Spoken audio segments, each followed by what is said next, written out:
धुळ्यात महाविकास आघाडीच्या उमेदवार शोभा बच्चाव यांच्या प्रचार सभेत उद्धव ठाकरेंनी थेट मोदींवरती निशाणा साधलाय. गुजरातच्या कांद्यावरील निर्यातबंदी उठवली, मग महाराष्ट्रासोबत भेदभाव का, असा प्रश्न उद्धव ठाकरेंनी मोदींना केलाय. कांदा निर्यात बंदी, कापसाला भाव नाही, सोयाबीनला भाव नाही, शेतकऱ्यांची गद्दारी, महाराष्ट्रातील उद्योग गुजरातला घेऊन गेले, महिला सुरक्षित नाही, असे गंभीर आरोप ठाकरेंनी केंद्र सरकारवर केले आहेत. महाविकास आघाडी महाराष्ट्रात 28 जागा जिंकणार असून दिल्लीत आपलं सरकार येणार आहे. मोदींना दिल्लीपर्यंत पोहोचू देणार नाही, अशी सिंहगर्जना शिवसेना पक्षप्रमुख उद्धव ठाकरे यांनी धुळ्यातल्या सभेमध्ये केली आहे. आई वडिलांचे संस्कार आहेत.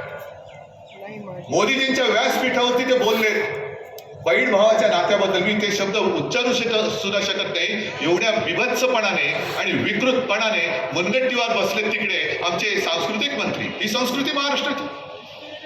मुद्दामून तुम्ही बघा ते काय बोललेत बहीण भावाच्या नात्यावरती. बहीण भावाच्या पवित्र नात्याला सुद्धा तुम्ही बदनाम करताय. अरे तुम्ही भाजपवाले, तुम्ही आम्हाला काय हिंदुत्व शिकवता? तुम्हाला बहीण भावाचं नातं नाही माहीत आणि तुमच्याकडनं आम्ही हिंदुत्व शिकायचं? मोदींच्या हातामध्ये म्हणे देश सुरक्षित आहे. अहो, देशातल्या महिला सुरक्षित नाहीये. तिथल्या त्या क्रीडापटू, महिला क्रीडापटू त्या तिकडे बसल्या होत्या आंदोलन ना, प्रधानमंत्री तिकडे जात.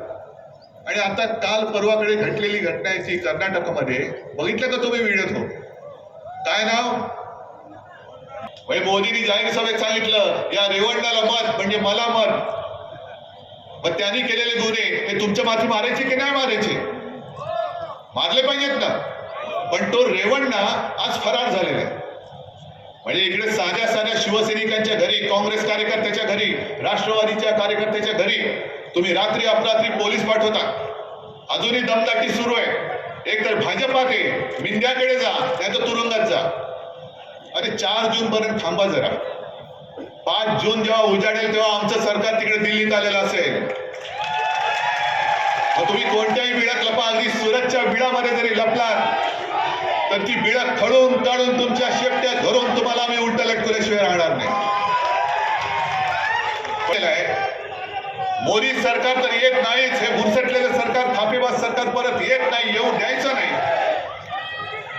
पण जर का हे सरकार पुन्हा आलं तर जो प्रज्वल रेवण्णा आज पळून गेलेला आहे, काम रे बापरी, महिला बाल कल्याण प्रज्वल रेवण्णा जो अत्याचारी आहे, बलात्कार केले, फिल्म्स काढले, ती खेचत आणून मोदीजी तुमच्या गळ्यामध्ये त्याची जबाबदारी आम्ही बांधल्याशिवाय राहणार नाही. कारण तुम्ही त्याला मत पाहिजे, तुम्हाला मत असं सांगितलेलं आहात.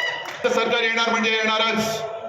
आणि नाना, तुम्ही काँग्रेसच्या म्हणजे आपल्या सगळ्यात मोठ्या पार्टनरचे इथले प्रदेशाध्यक्ष आहात. तुमच्या समोर मी जनतेला वचन देतोय, आपलं इंडिया आघाडीचं सरकार दिल्लीत आल्यानंतर आपण आपल्या महाराष्ट्राचं यांनी लुटलेलं वैभव हे पुन्हा महाराष्ट्रात आणल्याशिवाय राहायचं नाही. अरे छत्रपती शिवाजी महाराजांनी इंग्रजांची सुरत लुटली होती आणि 2 सुरतवाले माझ्या छत्रपतींचं महाराष्ट्र लुटतात. त्यांना काय वाटतं की महाराष्ट्रामध्ये कोणी आता मर्द राहिलेले नाहीत? सगळे काय मोदी भक्त झालेत, अंधभक्त झालेत? हा महाराष्ट्र जागा आहे आणि महाराष्ट्राच्या मातीमधला पराक्रम आज सुद्धा शिल्लक आहे. मोदीजी, या महाराष्ट्राची जी संस्कृती आहे